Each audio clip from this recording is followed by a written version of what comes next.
Basta talaga edited ang video mga kadaba, pwede talaga mangyari ang posibleng mangyari.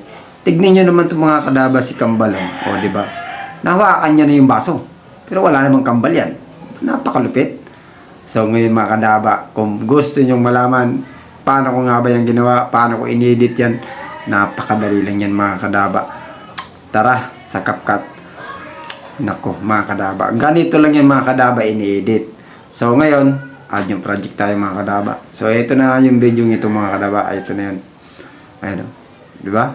Napakalupit. Ayan mga kadaba. So dito mga kadaba, ang gagawin natin dito, mag-split tayo dito. So kailangan i-touch yan mga kadaba para lumabas yung split, para ma-delete. So ganun lang mga kadaba. And then tanggalin pa natin yung mga sobra-sobra ng mga hindi na dyan kailangan mga kadaba. Kaya sundan mo tong video nito mga kadaba. Nang sa ganun matuto ka mag-edit sa mga ganitong content mga kadaba, ng mga may mga magic na akala mo talaga totoo pero hindi naman, di ba? Nakakagulat nga naman talaga mga kadaba. So ngayon mga kadaba, napunta nyo si Kambal dun sa kabila. Ayan. So dito hanapan natin ng chimpo kung saan siya. Papasok dun sa may camera. So tanggalin natin ulit yung sobra. I-delete nyo lang yung mga kadaba. Yan. Nakaupo na siya. So ngayon, ang gagawin natin dyan, habang naka-highlight siya na puti, kailangan dyan overlay. So ito, overlay. Ayan. Ilong press nyo lang mga kadaba yan ha.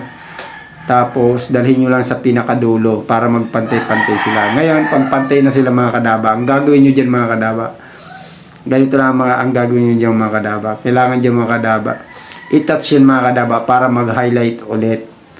Ngayon, pag naka-highlight niya siya na puti, oh, di ba sabi ng manok, kailangan dyan, mas piliin nyo lang horizontal. Ayan o, mga kadaba. So, i-adjust natin para makita si Kambal. Ayan. Lumabas na siya. And then, pagkatapos mga kadaba, i-drag nyo lang yung mask na yun, mga kadaba. Ang gagawin natin dyan, i-drag lang yung mga kadaba. Para na sa ganoon, makita na yung buong katawan. So, ayan na, pakapi-kapi na. Naku naman talaga.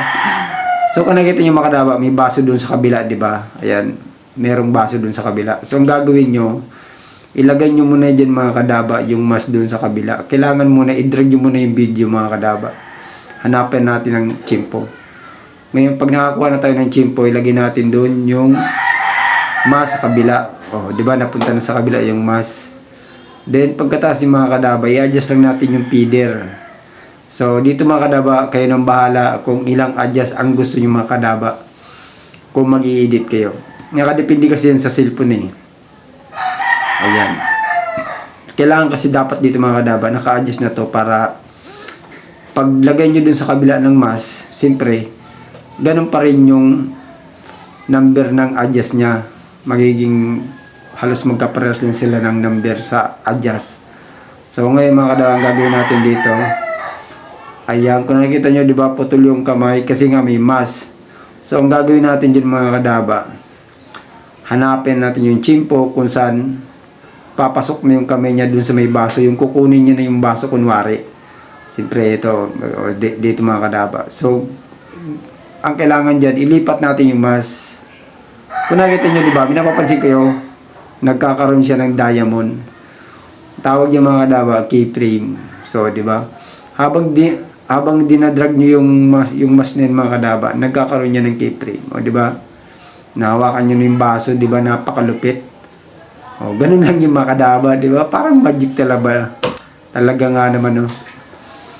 O, okay na. O, so, ganun lang yung mga kadaba. Di ba? Akala mo talagang magic. So, dito mga kadaba, tanggalin lang natin dito yung mga sobra. Ayan. I-touch nyo lang sa baba dyan mga kadaba.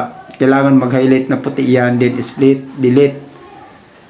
Ayan, pag okay na siya, ngayon pag okay na yung mga kadaba, so ngayon ang gagawin natin dito mga kadaba, subukan natin ito mga kadaba i-play. Kung talagang sakto nga talaga yung pagkagawa natin ng edit. Ayan, tignan nyo, napakalupit ng dalawa. Kala mo talaga Kambal, hindi naman. O, diba, nilagay niya yung baso, then kinuha ng katabi niya. Tignan niyo mga kadaba, nagtataka tuloy si Kambal kung paano niya nakuha yung baso kahit wala naman siyang kambal, di ba? Ganun lang mga kadaba. Siyempre, kailangan dito mga kadaba, galingan mo lang sa pag-acting. Di ba? So hanggang dito lang ang video nito. Pakipalo lang and pakishare nang sa ganon sa mga hindi pa nakakaalam ng pag-edit ng mga ganito ay malaman nila. So ganun lang mga kadaba.